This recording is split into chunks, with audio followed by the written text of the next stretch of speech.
Talvez você esteja estudando para um concurso ou residência de enfermagem, mas carrega uma dúvida que não desaparece da sua cabeça.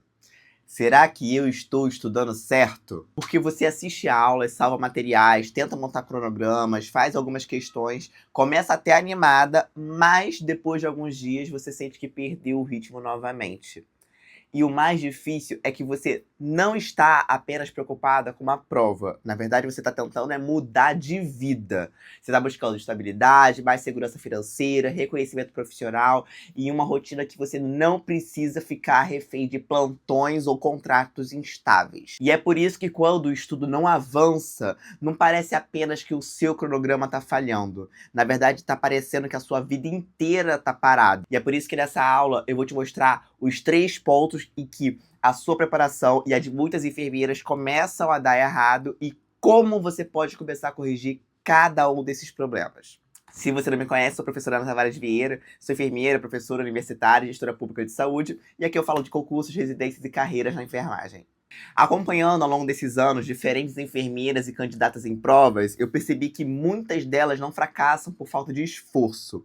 Na verdade, elas se desgastam porque tentam estudar sem conseguir transformar edital, banca, rotina e desempenho em uma preparação coerente e objetiva. E é dessa experiência que eu tenho esses 3 pontos para poder te explicar por que você está errando e como que você vai corrigir eles para conquistar a aprovação que você sabe que você merece.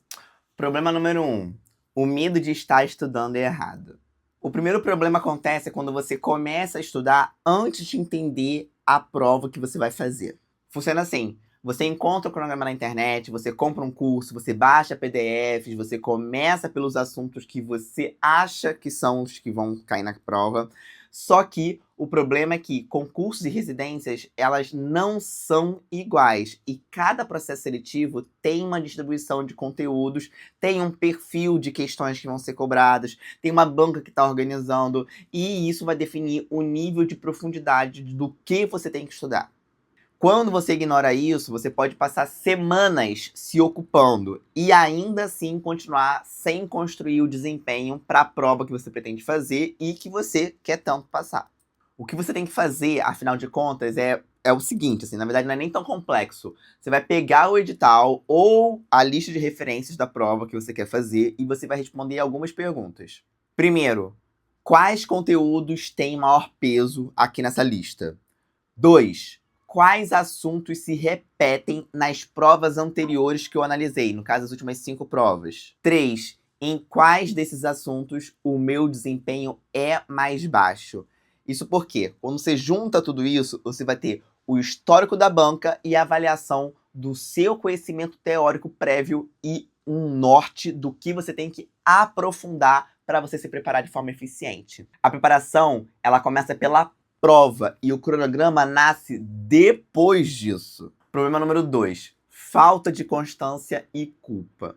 O segundo problema, ele vai acontecer quando você monta uma rotina que depende de uma versão da sua vida que na verdade não existe. Você planeja estudar todos os dias em horários fixos como se você não trabalhasse em plantão, como se você não estivesse terminando a faculdade, como se você não tivesse casa, se não tivesse família, se você não estivesse cansada ou sem considerar os imprevistos. E aí, quando você não consegue cumprir, você acha que você não tem disciplina. Só que um cronograma incompatível com a realidade, ele vai falhar com qualquer pessoa. Isso não é exclusivo com você. É daí que eu tento te ensinar que você precisa de uma rotina mínima e executável. Ao invés de você perguntar quantas horas você gostaria de estudar, você tem que perguntar quantas horas reais você consegue proteger na sua semana. E aí sim você vai ter uma semana mínima em que você vai ter a lista do que você precisa fazer, mesmo numa semana difícil. Ou então você vai ter uma semana regular, que é um volume que cabe na sua rotina habitual, com os afazeres que você tem. Ou você pode ter uma semana expandida, que é o que você vai conseguir fazer acrescentando mais coisas quando você tiver mais tempo na sua semana. É importante que cada bloco nessas rotinas tenha uma função específica, ou de teoria, ou de questões, ou de revisões, ou de um simulado. A constância, na verdade, ela vai nascer não de uma rotina perfeita, ela vai nascer da sua organização, em que ela vai continuar funcionando mesmo numa semana difícil. Esse é o grande macete. Problema número 3. estudar sem saber se está evoluindo. O terceiro problema vai aparecer quando você mede o seu estudo por horas, por aulas concluídas ou por páginas lidas. Você pode até terminar uma aula e ainda assim não conseguir resolver questões daquele assunto que você acabou de estudar ou que estudou ontem. Você pode ler um PDF inteiro e esquecer os pontos que a banca mais cobra. Por quê? Sem medição, você depende da sua sensação. E a sensação de quem está cansada e insegura quase sempre vai ser a sensação de que está atrasada. Eu vou te falar quais são os reais indicadores que te ajudam a entender se você está ou não no caminho certo. Primeiro, percentual de acertos por assunto. Segundo, tipo de erros mais frequentes em cada lista de questões. E o terceiro, assuntos que continuam fracos mesmo após a revisão. Eu acrescento também o seu desempenho em cada simulado ao longo das suas semanas de preparação. Cada erro em cada questão precisa gerar uma decisão. Porque se você errou por desconhecimento, você precisa retornar à teoria. Ou então, se você errou por distração, você precisa treinar a sua leitura de questões.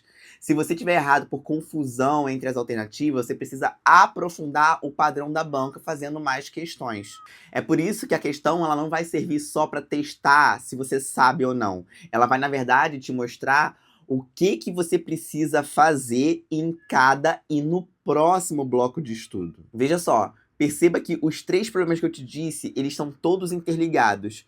Porque quando você não entende a prova, você não sabe o que priorizar. Ou então, quando você não sabe o que priorizar, você vai montar uma rotina pesada e confusa que não te leva aonde você quer.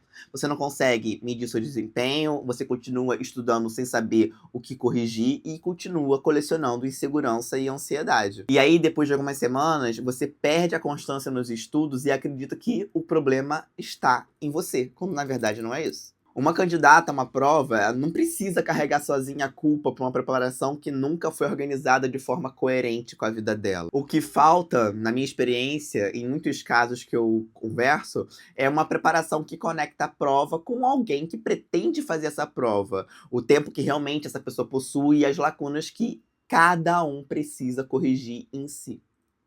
É dessa experiência toda que eu resolvi resolver esse tipo de problema criando o CDC, o Cuidando da Carreira. O CDC não foi criado para entregar mais uma pilha de conteúdos em cima de você.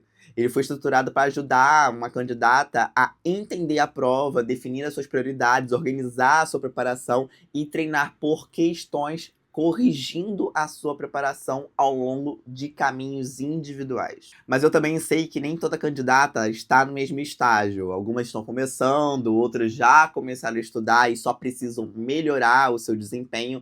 E ainda tem algumas outras que já estão na reta final da preparação e precisam só de alguma lapidação. Eu ainda tenho muitas alunas que trabalham em plantões, que precisam de uma organização completamente diferente, porque também têm filhos e precisam encaixar tudo isso. E é por isso que antes de indicar qualquer caminho, eu preciso conhecer a sua preparação, a sua realidade. Eu deixei aqui abaixo desse vídeo um formulário de diagnóstico da sua preparação. Nele você vai me contar para qual concurso ou residência você está estudando, como que é a sua rotina, o que você já tentou, qual é a sua maior dificuldade hoje. E aí, depois de analisar suas respostas, eu ou alguém na minha equipe, nós vamos entrar em contato com você pelo WhatsApp para explicar qual caminho pode fazer sentido para você neste momento. Preenche tudo com atenção e coloque o número do WhatsApp que você realmente utiliza, porque é por esse número que eu vou entrar em contato com você para a gente continuar a nossa conversa.